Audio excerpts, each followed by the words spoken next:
के थ्रेट्स हुआ तो एजेंसियूं असांजे पीउ खे मारे छॾींदियूं। हिन वक़्तु असांजे बाबा खे उन्हनि क़तल करे छॾियो आहे त उहा जेका माज़ीअ जी ॻाल्हि आहे असीं रखंदासीं। हिकिड़ो सबूत इहो त हिननि जो पंहिंजा दलाल जेके खणनि पिया बाबा खे स्कूल मां उन्हनि जा सबूत मौजूदु आहिनि।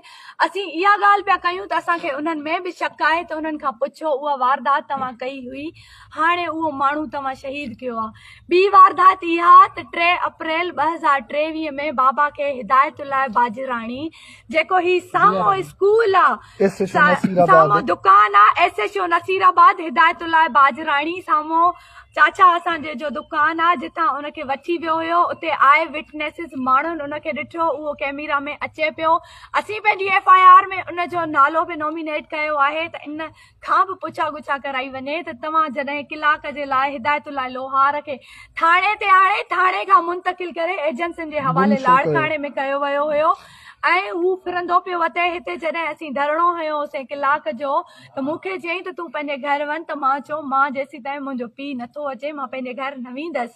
त नेठि हू फ़ोन ते ॻाल्हाए, हींअर ही बि हिननि जो अमलो फ़ोन ते लॻो पियो आहे। हिननि जी जेका वॾी सरकार आहे हिननि खे इहा इजाज़त नथी ॾे त इहा FIR कटियो।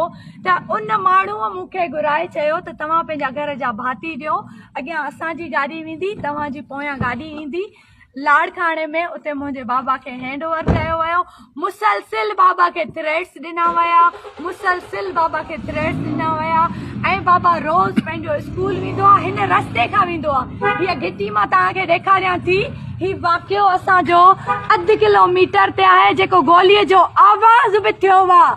थाणे जा माण्हू था चवनि असीं आवाज़ बि ॿुधो आहे त उहो उन्हनि कातिलनि खे पकड़ण लाइ नाहिनि भॻा। ऐं सरासर इहो ई चवंदसि त जेके खुफ़िया एजेंसियुनि जा माण्हू आहिनि उन्हनि खे सहूलियतकार कंदड़ ही नसीराबाद जो थाणो आहे, जंहिं पहिरीं बि माण्हू खणायो आहे, जंहिं पहिरीं बि माण्हू माराया आहिनि, जेको हींअर बि माराए पियो ऐं असांजी FIR इन तहत न पियो कटे। असीं जेका बि हक़ीक़त आहे उहा ॻाल्हि कई आहे। ही साम्हूं घिटी आहे जिथे 4